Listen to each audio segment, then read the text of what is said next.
Zdravo, ja sam Zdravko. Danas ćemo spremati italijansku krostatu, hrskavu pitu sa džemom od kajsija.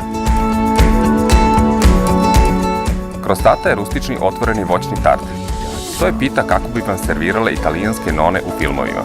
Pravi se dosta brže od ostalih pita, a podjednako je ukusna.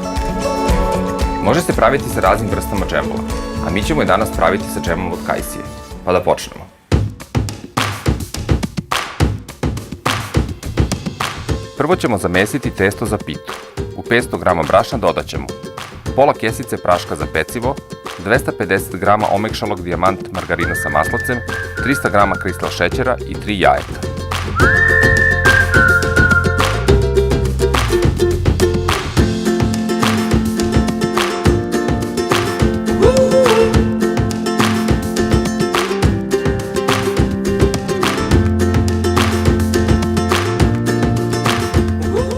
Kad se testo odmori, razvučemo ga oklagijom na oko 3 mm debljine.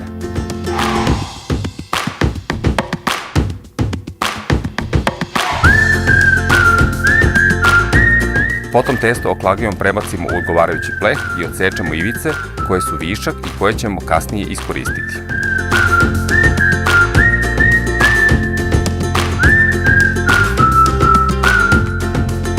Zatim ćemo prvi sloj testa premazati džemom od kajsije.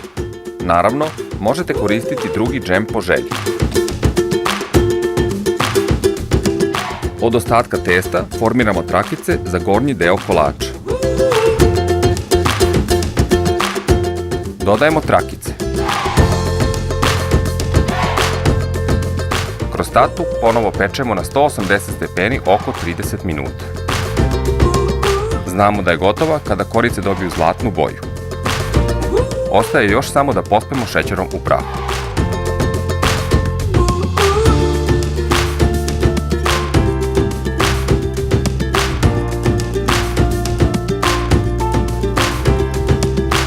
Moj savjet je da krostatu služimo za doručak uz topli čaj ili mleko. Prijatno!